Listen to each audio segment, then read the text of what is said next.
জীবনে অনেক মানুষের সাথে চলেছি, কিন্তু বিশ্বস্ত মানুষ কমে দেখেছি। সারা জীবন অসংখ্য পরিশ্রম করেছি, অনেক টাকা কামিয়েছি, কিন্তু আমার নিজের কামানো টাকা আর কাজে লাগে নাই। আমি 97-98 থেকে টাকা এভাবে একটা না 2019-এর পর্যন্ত আমি নিজের পরিশ্রম করেছি, দিন নাই রাত নাই, একটু ক্লান্তি দূর করার জন্য। কিন্তু কি হবে, এত এত পরিশ্রম করার পরে অবশেষে শূন্য খাতায় বিশ্বরোড কতগুলি অজাত প্রজাতির সাথে নিজের অস্তিত্ব নিয়ে লড়াই করি, কতগুলি দিন মজুরের সাথে চলাফেরা করে আবারও নিজের হাত খরচ যোগাই, কতগুলি অজাত প্রজাতির সাথে পাগলামি করি। মানুষটা তো আর নাই। আমি সারা জীবনেরই নিজের পরিশ্রমের ফল, নিজের কামানো টাকা নিজের কাজে লাগে নাই।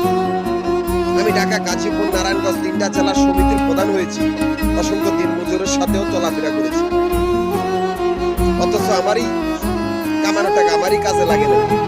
কি হবে, বেঈমানদের আস্তানা হয়েছে আমারই সমিতির ঘর বাড়িগুলোর সামনে।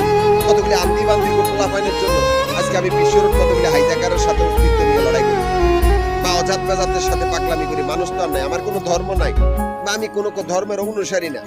আমি ঢাকা, গাজীপুর, নারায়ণগঞ্জ 3টা জেলার সমিতির প্রধান। এই 3টা জেলার সমিতির অফিস মিরপুর, নবাবপুর, মতিঝিল। এই 3টা জায়গার ভিতরে আমাদের আবাসিক বাড়িঘর বা হোটেলের ব্যবসার হিসাব করা হয়, এখান থেকে আমাদের অ্যাকাউন্ট চলিতেছে।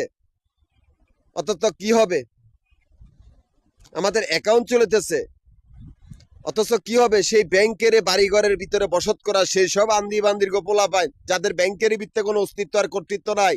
অথচ সেই কুকুরগুলাই আমারই সমিতির ক্যাশ কাউন্টারগুলোর সামনে আস্তানা করেছে, আমারই সমিতির বাড়িঘরগুলোর সামনে আস্তানা করেছে, আমারই সমিতির সদস্যগুলারে খুন করে, আমারই কাগজপত্রগুলা চুরি করে এমন একটা পরিস্থিতি করছে যাতে আমরা সেই দিকে না যাই। কি হবে, আমিও সেই মাফিয়া কুকুরদের কোনো অস্তিত্ব আর কর্তৃত্ব রাখি নাই। হয় ওরা নিজেরা মরবে, নয় ওদেরকে মেরে ফেলা হবে, সেই বাহিনী ওই জায়গায় দিয়েছি। আমানত, এত শক্তিশালী আমানত যেন ওই জায়গাগুলোর ভিতরে ওরা কোনো দিকে কুল কিনারা পারবে না। একটা বেইমানি করলে আরেকটা খারা ওদেরকে মারার সেই ব্যবস্থাই করে দিছি। মানুষটা কোথায়, এটাই বর্তমান ক্ষেত্রফল। মাফিয়া গ্রুপ পালাতে পারবেন।